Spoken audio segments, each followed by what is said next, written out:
Bonjour, à la fin de ce congrès EULAR à Rome, je vais vous rapporter les quelque chose qu'on a vu sur les arthrites juvéniles. Il y a eu toute une session assez intéressante sur l'efficacité des traitements et sur leur tolérance, notamment sur les traitements biologiques. Donc une étude qui avait déjà été présentée à l'ACR, qui a été représentée un peu telle qu'elle aujourd'hui, qui était sur le BEST de l'AGI. C'est-à-dire c'est une étude qui a été construite comme BEST, avec un petit peu des adaptations par rapport au fait que ce soit de l'enfant. Donc une étude multicentrique randomisée sur des AGI polyarticulaires, oligo-articulaires étendus et aussi des polyarthrites psoriasiques, âgés de 2 à 16 ans au moment de l'inclusion, 3 bras, un bras avec une monothérapie, comme dans BEST, mais là c'est du méthotrexate, donc 10 mg par mètre carré, ou de la salazopyrine, c'était au choix de l'investigateur. Puis, si c'était inefficace, on montait les doses de méthotrexate et on ajoutait l'étanercept si c'était inefficace, puisque c'est toujours les BEST, c'est un schéma de stratégie thérapeutique. Le groupe 2, c'est de la combinaison, mais la combinaison juste méthotrexate-corticoïde avec une intensification par la suite, des corticoïdes qui ne sont mis que pendant 4 semaines avec une diminution progressive et un arrêt. Et le groupe 3, c'est le groupe combinaison biothérapie avec métho plus Ambrelle. L'évaluation est faite et rapportée là à 3 mois avec un objectif ACR PEDI50. En fait, il ne répond pas à l'objectif, il n'y a pas de supériorité dans les 3 groupes. La seule chose qui est significative, c'est l'ACR PEDI70 qui est significativement plus élevé pour le groupe 3, donc pour le groupe étanercept avec 45% versus 25 et 19%, alors qu'il y a une différence mais non significative pour l'ACR PEDI50. Il y a eu, il est vrai, que 95 patients randomisés, ce qui est assez peu. Ils ont bien sûr des problèmes de recrutement, plus avec les arthrites juvéniles qu'avec les polyarthrites rhumatoïdes.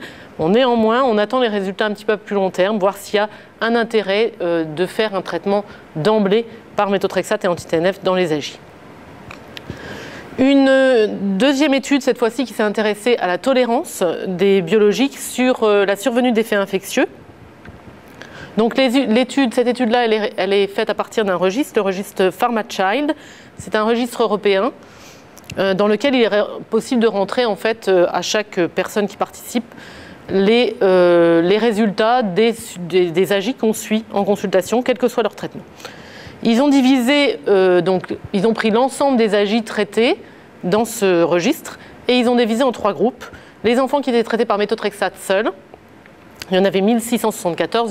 Les enfants qui étaient traités par méthotrexate plus ou moins un biologique, enfin plus un biologique, 3007 enfants. Et le groupe 3, des enfants qui étaient traités par méthotrexate mais qui avaient reçu au moins 2 biologiques.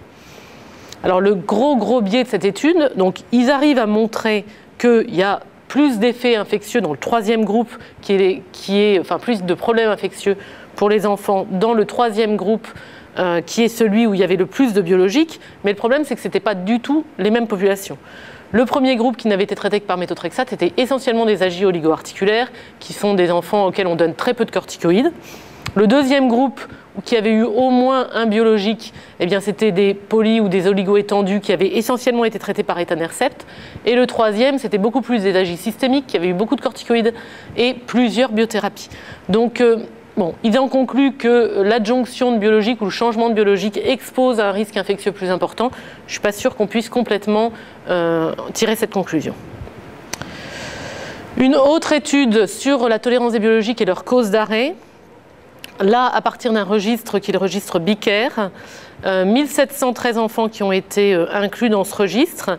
Et ils sont constatés que chez 764 enfants, les biologiques, en tout cas c'était les biologiques en général, parce qu'il n'y avait pas que des anti-TNF, avaient été arrêtés. Ils ont analysé les causes d'arrêt.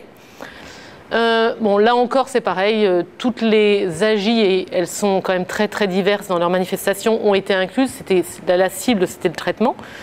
Donc ils disent que c'est l'étanercept qu'on arrive mieux à arrêter, et surtout mieux à arrêter grâce à la rémission.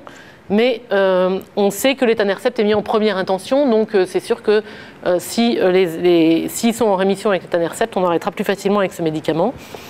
Et l'autre conclusion, c'est que l'arrêt est beaucoup moins fréquent dans les AGI polyarticulaires avec facteur rhumatoïde, notamment l'arrêt pour rémission.